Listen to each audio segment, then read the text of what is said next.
friends, welcome back to my channel. If you're new, my name's Amanda. So in today's video, I've got some really easy and delicious game day party food recipes for you. Our family really enjoyed them, and I think yours will too. I've even got a nice sweet treat at the end, so make sure you stay tuned for that. If you're new to my channel, I do all kinds of recipe videos. What's for dinners? It's really all about the food here. I'd love to have you as part of my YouTube family, so hit that subscribe button and that notification bell so you don't miss out on any time I post a new video. I'm always trying to plan delicious things for y'all and some new yummy recipes. So go ahead and give me a thumbs up if you're excited to see these recipes, but let's go ahead and get into the video. So let's get started on our game day food. We're going to begin first with our Chili's Copycat Salsa, and this recipe is really easy and really good. It is best if you can make it the day ahead of time, but even a few hours, that should be good too. It just needs time for the flavors to develop. So we've got our onion chopped up there. We're going to add those along with some diced jalapenos into our blender and pulse it for just a little bit. I just used the ones that I keep in my fridge. They're like the pickled ones. And then once we get that pulsed for just a little bit, we're going to add in the rest of our ingredients. And that's going to be some tomatoes with the juice. And I used a sub of some petite diced tomatoes in place of the Rotel, along with a can of green chilies. I didn't have any Rotel. And then we're also going to add in some garlic, salt, cumin, sugar, lime juice, all that good stuff. You want to blend this until it's well blended, but you don't want to like puree it to where it's just nothing. If you've had Chili's salsa, you'll know that it's very like, it's not super chunky like a salsa you might buy in the store, but it's almost like these little fine pieces you can see in there, and it's just so good. I love it.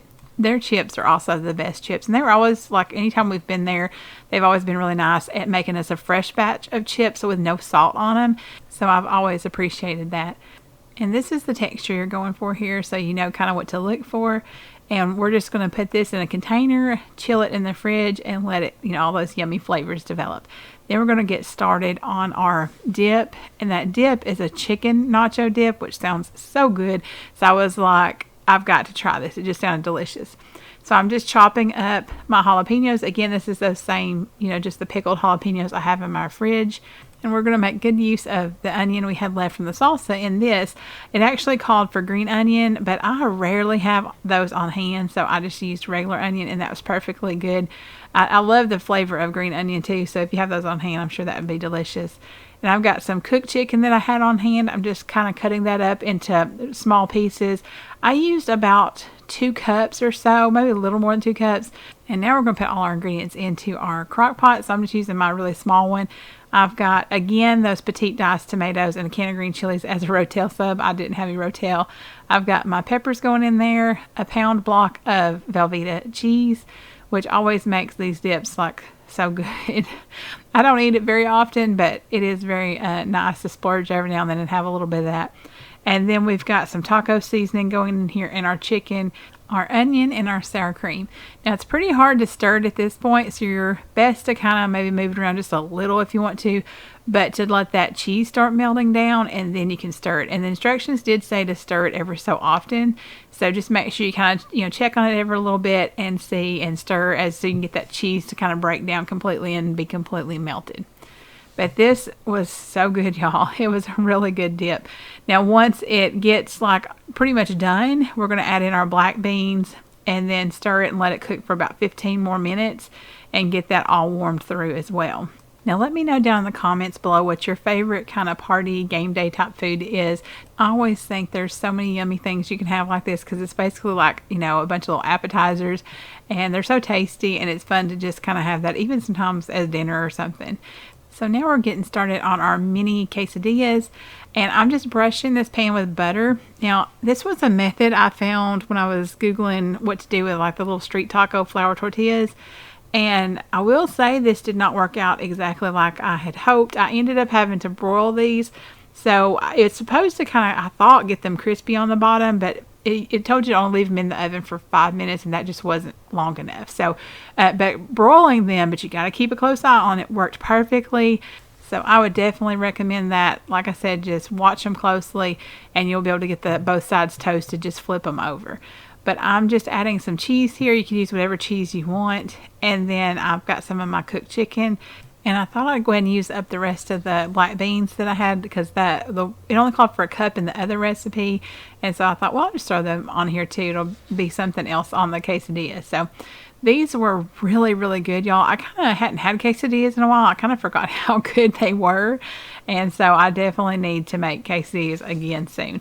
I also love how quesadillas are so versatile, because you can put just about whatever you want in them and throw some cheese in there and, you know, heat it up and it's good to go. So now here's our dip all finished. This dip was so delicious.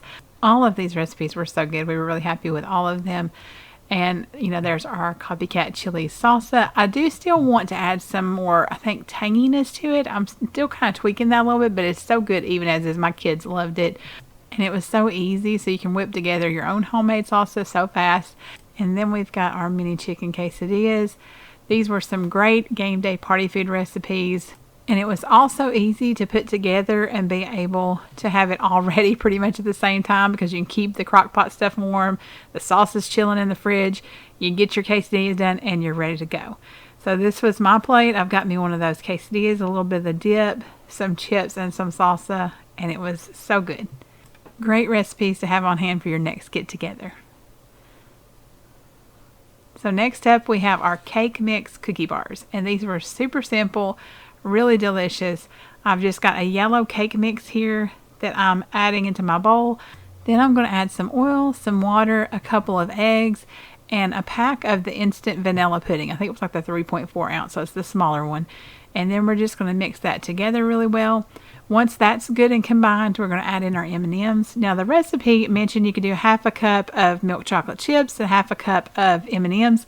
I just decided to use all M&Ms because I had the Valentine's ones, and I thought that would be like a really, you know, cute festive way to use them. But definitely feel free to use the mixture of chocolate chips and M&Ms if you'd prefer. And what's neat about this is you could make this different for every holiday that they have different colored M&Ms for. So you could, you know, change it. You could use the same recipe but change it, you know, based on the holiday. So I like that. Now we're just going to put it in our pan. I did grease my pan with some butter beforehand. And once I got this all in here, I should have thought to do this, but what would look really pretty is to go ahead and put some M&Ms on the top once you've got it all spread and ready to go into the oven. That makes it so much easier. You can, and you'll see me do it here in a minute, you can add the chips after it comes out of the oven while it's still hot, but you have to push each one of them down into it and kind of, you know, get them to stay. And that's what I did, since I forgot to shake a few on there, because it just looks so much prettier when you can see the colors on top like that. And I do that oftentimes with cookies, but I just did not think to do that on these. So what I did work too, so if you forget, that's definitely an option, but it's so much easier if you just sprinkle some of them on before you bake it. And you just bake these at 350 degrees for 22 to 26 minutes. I think I did maybe 24 minutes or something like that, and they were just a little kind of soft in the middle still. I think they were, you know, fully done and everything, but it's just, you might want to bake them a little longer if you want them to be more firm in the middle, or maybe that's just the texture of them. I've never made like a bar cookie, I don't think, with the cake mix like this, so that definitely may just be the way they are.